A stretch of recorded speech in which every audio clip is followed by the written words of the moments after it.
Texto 1. Definición del joint venture. Es un acuerdo contractual entre dos o más partes para dividir sobre la base pactada los riesgos, los beneficios y las posibles pérdidas de una actividad económica específica y determinada en el tiempo y en el objeto. En tal sentido, Olavo Baptista concluye que es una forma asociativa sui generis, un modelo jurídico nacido de la práctica de los negocios y configurado por la vía contractual y por las decisiones de los tribunales, y qué decir de muchos. Caballero Sierra define al joint venture como una asociación de dos o más personas para realizar una empresa aislada que implica un determinado riesgo, venture, para lo cual perciben unidades un beneficio para sin crear una sociedad o corporación alguna, y para ello se combinan propiedades, efectos, trabajo y conocimientos. ¿Debe el joint venture ser legalizado? Algunos afirman que lo más de adecuado es no regular este tipo de figura, por cuanto uno de sus grandes beneficios y virtudes amenaza justamente de su no regulación para quienes se muestran renuentes a legislar acerca del joint venture. El término joint venture contiene dentro de sí múltiples variantes y subcategorías, y en el ensayo de una definición podía limitar la riqueza que contiene el vocablo joint venture. Características basadas del consorcio o joint venture. Si bien es cierto, algunas de las características que se van a nombrar a continuación no necesariamente deben estar incluidas en todo contrato de joint venture. Como principal tenemos el contrato, luego tenemos negocios específicos, de- como ese tercero, objetivos común, concurrencia de dos o más o empresas, individualidad y responsabilidad empresarial, administración de los bienes y recursos, aportaciones de los contratantes, facultad de representación, régimen de participación en los resultados. Respecto a los resultados, pueden ser contribuyentes por efectos tributarios, en el control, naturaleza fiduciaria, responsabilidad limitada. Diferencias entre consorcio y asociación en participación. Consideramos que algunas de las características ya mencionadas para el contrato de asociación y participación, tales como el que exista una relación jurídica entre el asociado y terceros, que el asociante tenga responsabilidad exclusiva frente a los terceros, que aún no aporte de los bienes y los servicios. Por parte del asociado, el asociante actúa en nombre propio y donde se da el carácter oculto de algunos de los participantes.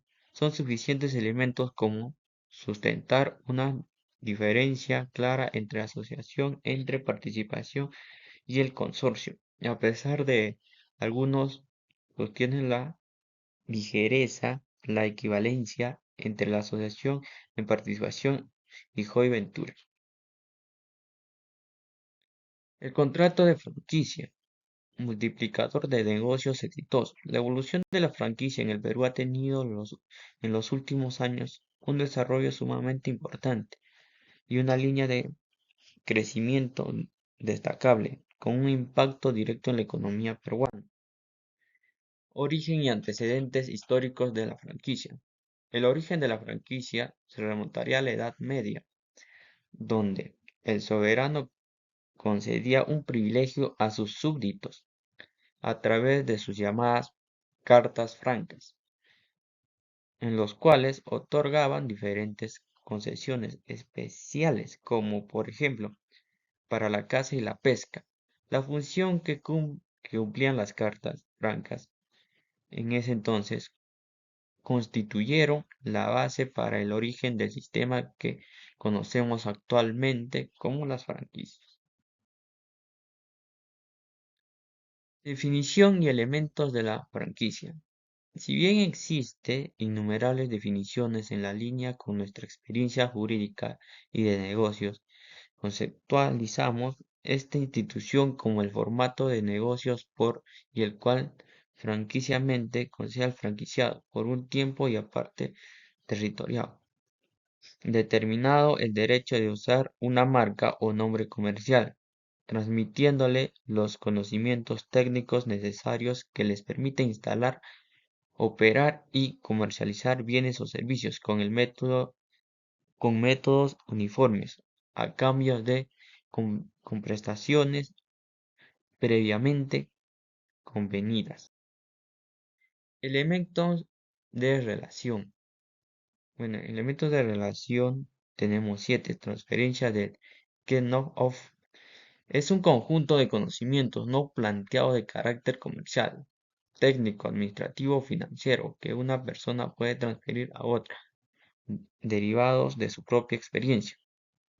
Licencia de marca. La marca franquiciada es un elemento cuya relevancia radica en la facultad que proporciona para entrar al mercado con un posicionamiento concreto y que se tendría con una marca nueva.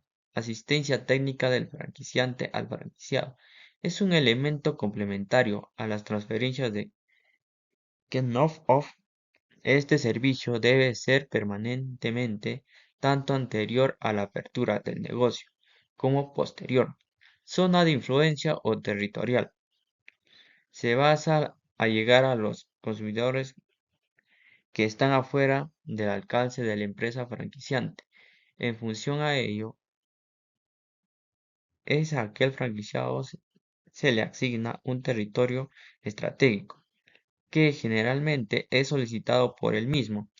Contraprestaciones económicas. Tenemos dos tipos de contraprestaciones económicas, que son derecho de entrada y regalías. Derecho de entrada es el pago que se realiza al franquiciado por el simple derecho de ser partícipe y tomado en cuenta por el franquiciante. Regalías son aquellas que implican un pago fijo con cierta periodicidad mensual, semestral, anual o un pago variable, normalmente basada en un porcentaje del valor de las ventas netas, ya sean mensuales o de otra periodicidad. Clases y modalidades de franquicias. Tenemos tres tipos de clases. Uno, la franquicia de producción. En este caso, el franquiciado adquiere no solo el derecho de producir, sino además de comercializar y distribuir los productos del franquiciante, como una tecnología y marca. Franquicia de distribución. Este tipo de franquicia es muy utilizado en el comercio minorista tradicional, por lo que incluye uso de marcas de Game-off y métodos de comercialización, pero no hay transferencia de tecnología. Y franquicias de servicios. El franquiciante ofrece a sus franquiciados una fórmula original, específica y diferencia de prestación de servicios a cambio de determinadas condiciones de explotación. Se ha desarrollado en sectores como restaurantes, hotelería, alquiler de vehículos, educación, entre otros. Revisión de debida diligencia en las adquisiciones de franquicias. Esta revisión juega el rol extremadamente importante, ya que a través de ella se obtendrá el perfil exacto del sistema de franquicias al que pertenecerá el franquiciado, así como información respecto a las características del negocio y potencialidades. Contingencias puede surgir durante la vigencia del contrato. El contrato de franquicia. Formación del contrato de franquicia. La COF usualmente contiene los datos básicos del franquiciante, descripción de la franquicia, los derechos de la propiedad internamente involucrados, las contraprestaciones económicas, los tipos de asistencias técnicas que brindará el franquiciante, la especificación del territorio otorgado al franquiciado, obligaciones de confidencialidad y genera todas las obligaciones y derechos que tendrá el franquiciado. Así también tenemos varias áreas que son propiedad intelectual, aspectos civiles, derechos societarios, derecho tributario, aspectos sociariables. Y para concluir tenemos las preguntas. ¿Qué es y cuáles son las características del tipo de contrato?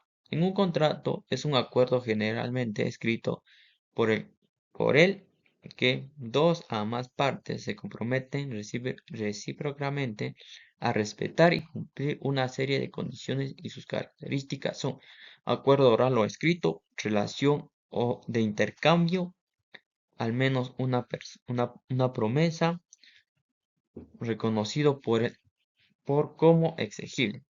¿Cuándo se aplica? ¿Cómo se aplica? Se aplica cuando vas a crear una empresa, también cuando no tienes un emprendimiento. Sexto, también se aplica de la forma donde interviene a Joy Venture, una contratación de franquicia. ¿Qué consideración importante se debe tener? Se debe tener estos cuatro puntos claves. Formación del contrato de franquicia de producción, franquicia de distribución y franquicia de servicios.